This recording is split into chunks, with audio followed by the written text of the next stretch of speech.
In this module, I want to talk about the theory behind enumeration.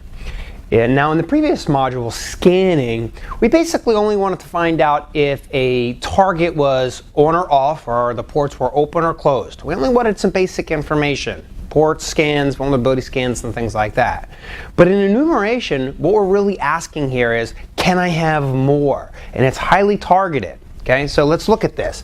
The principle that's involved is still confidentiality oriented or disclosure oriented.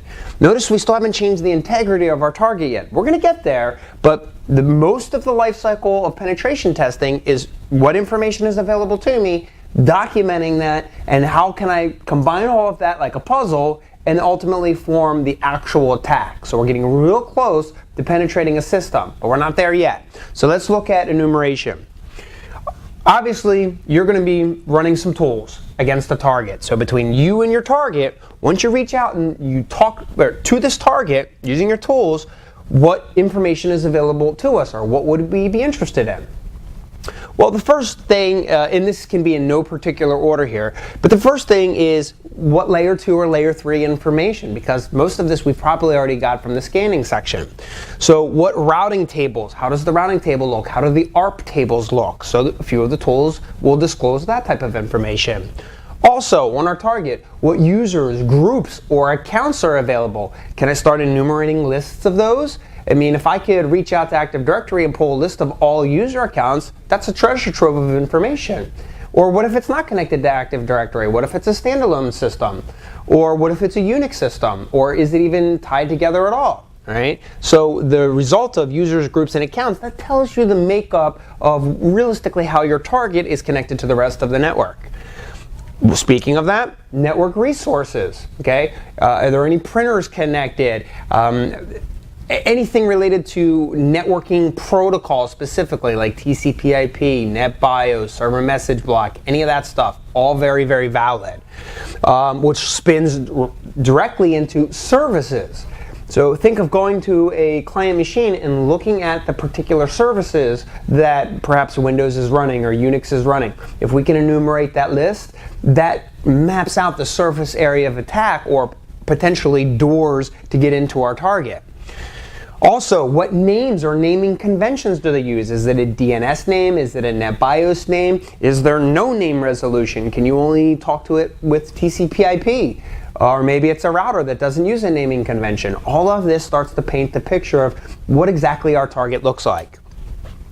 Then we can go even more in detail and say, well, if we know these services and the ports and the protocols, well, can we get even more information by connecting to the application and pulling some of the application code or the application banners? So that's very, very important as well. And then, of course, at this point, you could start getting passwords. That makes the next part of the penetration test really, really easy, because you're halfway to getting to access the system with a username. If you could get a password at this stage, great. That would be considered the holy grail, and boom, you're in. And this is where things like a null session come into play. All right. Also, high level, what type of operating system are we attacking? Is it a Windows, Linux, Mac? Is it a networking operating system like a router or firewall, or whatever web interface we can connect to of that type of operating system? All right, so that's a little bit of theory on what you're going after when you talk about the target. Next, I want to talk about how do we connect to this target, and that's where our ports and our protocols come into play. Okay, let's just do the whole thing first. NetBIOS, Simple Mail Transfer Protocol, LDAP or Active Directory, Network Timing Protocol, Server Message Block, and DNS. And Simple Network Management Protocol. All of these together are the basics here. Now remember, there's how many ports? Right? We have up to 65,000 ports in which we can connect to. That's a lot of services. But your 80-20 rule tells us that only a handful of them are going to give us the most information. So this is where we start, because these tend to be the most rewarding in terms of time versus effort. Okay? So NetBIOS. typically only on a Windows system, and there are a handful of systems that still use this. This is a much older protocol, but if we can connect to it and speak the language of NetBIOS, we can get lots of good information here. Mail. A lot of systems use mail, whether it be email between users or perhaps replicating directory information. SMTP can work there as well. If there is a directory, what can we get from that directory? And this is where any sort of directory protocol would be fair game. The common ones are LDAP and Active Directory, but remember there's others. You have Novell directory services, or anything that ends in directory services would be fair game under that category. Timing. Is there a timing component? Server message block, very similar to NetBIOS, but nonetheless it's different, and the exploits are, I would consider it in a separate category as well. DNS, this is a little bit more name resolution oriented, which would kind of map to our component of, naming and how do we connect to it, but nonetheless, you can get lots of really, really good information, especially if Active Directory, which would be an internal directory structure, is integrated into an external DNS. If those two talk to each other, Pandora's box opens wide open. All right, so you must master tools like NSLOOKUP and DIG. All right. Also, with Simple Network Management Protocol, this is also a treasure trove of information, because if you can connect using the default public and private community strings, man, you can get a wealth of information, and in many cases even go into full-blown administration of a network appliance. And we use a management information-based browser. The best way to describe a MIB browser is think a web browser to connect to networking resources, and there's plenty of ones that we'll look at. And then you can summarize all of the protocols with, well, what ports do they respectively talk on. Now I've listed a few here, but it's certainly not limited to this.